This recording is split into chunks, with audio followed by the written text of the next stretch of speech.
So बच्चों, let's read this question. So this question says a system takes 70.40 second to complete 20 oscillations. The time period of the system को क्या बताना है आपको, यहाँ पर टाइम पीरियड बताना है। ऑलराइट, तो चलिए बच्चों इस क्वेश्चन को स्टार्ट करते हैं। So we can write down the key concept of this question. इस क्वेश्चन का की कॉन्सेप्ट आपको बताना है, टाइम पीरियड फाइंड आउट करना है। ठीक है, तो टाइम पीरियड लिख लीजिए।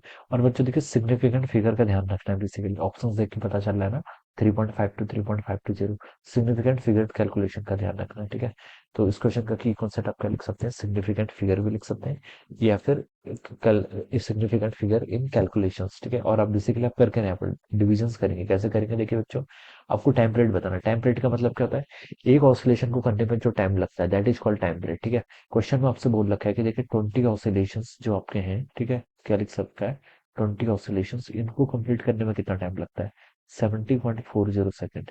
These are the number of this is a time which is taken to complete the 20 oscillations. एक oscillations को करने में जितना टाइम लगता है that is defined as the, इसे आप क्या बोलते हैं, आपका टाइम पीरियड। ठीक है, तो ये कितना हो जाएगा 70.40 सेकंड डिवाइडेड बाई कितना 20। तो भाई यही आपको फाइंड आउट करके बताना है, यही क्या होगा इसका टाइम पीरियड। ठीक है, तो टाइम पीरियड देखिए किसके इक्वल हो गया, यूनिटरी मेथड का आपने यूज किया बेसिकली, 70.40 डिवाइडेड बाई 20। इसको आप डिवाइड कर लीजिए। अब बच्चों देखिए सिग्निफिकेंट फिगर का ध्यान यहाँ पर रखना है। नीचे देखिए 20, 20 में कितने सिग्निफिकेंट फिगर है, इनफाइनाइट। ऑलराइट, कितने हैं, infinite number of significant figure है। 70.40, इसमें कितने सिग्निफिकेंट फिगर है आपके, 4 सिग्निफिकेंट फिगर। ठीक है, तो इस पर 4 है, तो जो आपका फाइनल आंसर आना चाहिए उस पर भी कितने आने चाहिए, आपके 4 सिग्निफिकेंट फिगर होने चाहिए। ठीक है, तो इसको मैं सॉल्व करूंगा तो देखिए 20 3 60 3.520, ये आंसर होना चाहिए। इस पर कितने आपके 4 नंबर ऑफ सिग्निफिकेंट फिगर है। तो डिवीजन करते टाइम या फिर मल्टीप्लिकेशन करते टाइम आपको ये बताना है कि अगर देखिए सीधा सा रूल होता है कि आपका answer can not be more accurate then the given values से ज्यादा एक्यूरेट नहीं हो सकता। ठीक है, तो इस पर सबसे लीस्ट सिग्निफिकेंट फिगर इन दोनों में किसके पास है, 4 ऊपर वाले पर। तो जो आपका आंसर होगा उस पर भी लीस्ट ही होगा, यानी कि 4।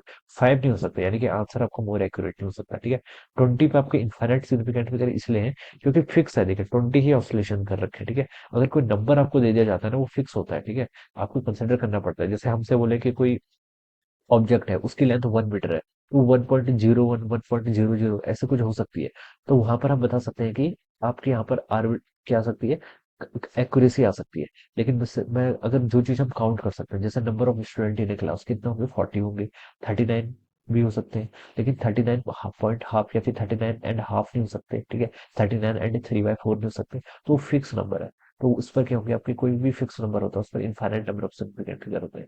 तो ऑसिलेशन से यहाँ पर नंबर ऑफ ऑसिलेशन 20 फिक्स है, तो उस पर इनफाइनाइट सिग्निफिकेंट फिगर हो गए 70.40। यहाँ पर आपका डेसिमल आ गया है। ठीक है, डेसिमल आ गया है, तो जो आपका जीरो होगा, ठीक है, वो भी क्या हो जाता है, आपका सिग्निफिकेंट की तरह काउंट होता है। तो 70.40 आपके 4 सिग्निफिकेंट फिगर हो गए। तो जो फाइनल आंसर होगा उसमें 4 होने चाहिए। तो जो आपका सी वाला ऑप्शन है, this would be the right answer of this question. ये क्या होगा, इस क्वेश्चन के corresponding correct answer. I hope you are understood this concept. All the best and thank you so much.